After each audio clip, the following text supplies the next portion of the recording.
Trent, how's Victor this week?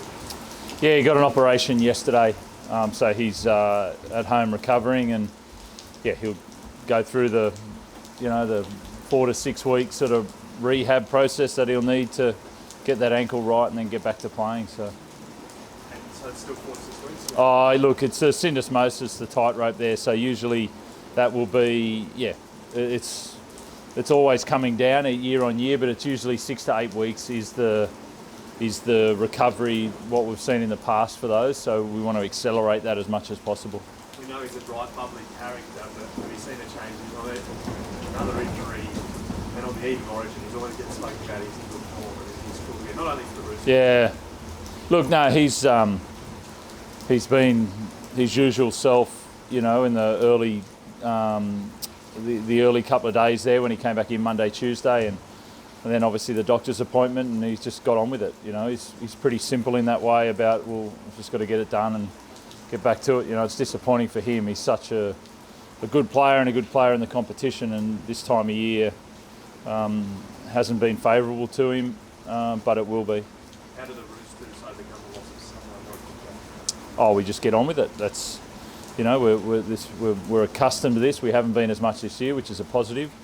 But yeah, we've got enough quality players there to step into that role, and like we did when he went off after 15 minutes on the weekend. So we'll just get about our work. Trent, how much is it? I'm interested in the system versus the new player coming in. So Butcher comes into play lock now. Is it so systematic now that you know how you want him to play, or is there scope for him to bring his own attributes and make the role his own a little bit? Yeah, I mean, that's the essence of footy. What you're talking about there is you have to play a system. We're a team sport, so when people come in and out, you have to understand how your team plays by the system of the Roosters. But within that, you have to bring your personality. You have to bring your style of play and add your flair or hardness or whatever your traits are on top of that. So buy into the system, play that system of footy, but then also add your personality on top of it. There's a team sport, and that's the essence of a team right there. The Panthers, 4 straight losses, they're the Roosters against them. Why is it such a tough test? What makes them so hard to beat? Look, in the past, I won't go back there as far. We've had some good contests with them in those games as well. They've been close for the most part there in those games. And we enjoy the contest. We feel like we're getting better. We feel like we're on the rise, and there's all respect to the opposition, but we also we know what we need to do. They are the benchmark. What do you want to see from your squad? I want to see our form continuing to rise on the areas that we care about, the stuff that we've labelled as important to us this year. We've been working hard at it and working that out, and we've seen improvement in that again. Over the course of the season, we've been better at it. We've won some games and lost some games, but we feel like we know who we are and how we want to play, and we want to go up a gear again tomorrow night. It seems to be the buzzword, I suppose, this week. We're talking to Teddy and a few others. We're building into the season. Was that always the expectation that it would take time this year? It wasn't always the expectation, and that just with the things that had got thrown up in the pre-season and the guys that were in and out and new sort of positions and combinations and all of that. But that time's, we feel like that time's done now. We feel like we've built a platform that we wanted, but now it's time to play that footy that we want to see. So we did that, but our time to play high quality footy's now, and we want to, as you said, the word build, but that we want to build on the performance from the last couple of weeks and have a really good run of footy up until our break. So we're clear. We know how we want to play. Do you bring up those close games you've had with Penrith in the past, or is that too long ago to worry about? It doesn't help this week? No, you don't. No one ever does that. No one ever brings up years past. You bring up clips where you might have exploited an opposition or where they might have exploited you. You go and look at history in that sense. But if you don't play in the present, you're missing the point. We understand how we want to play, and we understand the opposition. We've watched them enough. and that's why we can't wait for tomorrow night. We're looking forward to getting back home and on the SCG and going after the game. So your messaging doesn't change at all, given that the Premier's in red hot form, anything like that? Is there any more build-up in the messaging, the challenge ahead? No, because our belief is that in ourselves. You know, as I said, there's ultimate respect there, but you know, the external noise on that doesn't affect what we think we're capable of and how we think we should play and what opportunities we see, and that's what we'll be going after. How do you see the demeanour of a youngster like Sam Walker in a week like this week? He's building into his season and coming up against the New South Wales Origin parent. Same as every other week. You know, that's the same as every other week.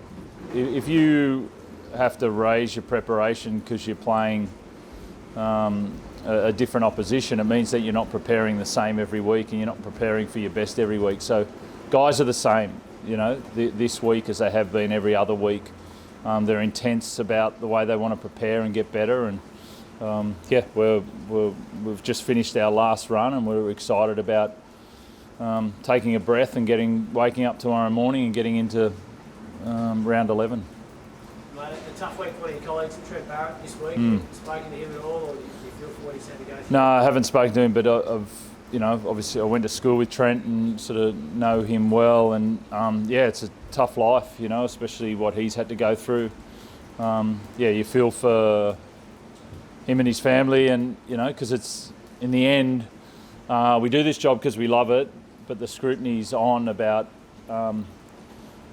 performance because people love to watch, which is great. But then underneath it all, you're just a father or a husband or you know, just a mate who's going about his life. So that can hurt, you know. So yeah, he's just back to being one of those guys now, and so yeah, it can be really uncomfortable, but yeah, it's a tough position to be in. Mate, you've obviously had a lot of success, but have you ever come close to calling quits? Has the coaching caper ever got to you like that? No, never. Trent, what's the key to having success as an NRL coach? I mean, you want to copy your rookie here. Oh, look, that's a big question for the day before a game, Zach, about all of that. There's a lot of stuff that goes into it. You know, there's the opportunity to be at a club like this is, you know, I'm gifted with that. And then you've got to honour that by, you know, putting into place a system that works really well, and surround yourself with the right people. And you know, there's so much that goes into it. You know, it's a really yeah, it's not easy. It's really tough. It takes a lot of time and work, and then some great coaches don't end up in the right situations as well. So that can happen as well. So it's yeah, it's a deep question. So if I was a rookie coach and spoke to you, because there's so many people out there that want to be in your position or Trent's position, what would your advice to them? Oh, you just, if that's your dream, then you've got to go after it. Don't tell anybody that you can't. If you believe in something and you have a desire for something, then go after it. If there's a 1 in 1,000 chance, then go after it. Like we only get one life. Go and live it and go after it. And if your desire is to be a coach or a carpenter or a journalist or whatever, then there's enough people that'll tell you to temper that and find something else, or you're not good enough or whatever. But you wholeheartedly need to believe, and then you need to go about working towards that. A lot of noise been made about Angus Crichton's future. It's reported the Tigers have set the table an offer. Roosters have an offer, but it's not signed off on. Where does his future lie with this club? Yeah, there's been, you know, I'm not sort of going to go into Angus and we know where we're at with Angus. There's been a lot of talk in the last couple of weeks, you know, everywhere, and it's been a little bit too much at times, you know. And as I said, it's not, you know, we don't come out publicly and talk about our stuff like that. You know, there's been enough talk, right and wrongly, in the background, which has been disappointing. So we'll just continue on and be honest with the players behind closed doors.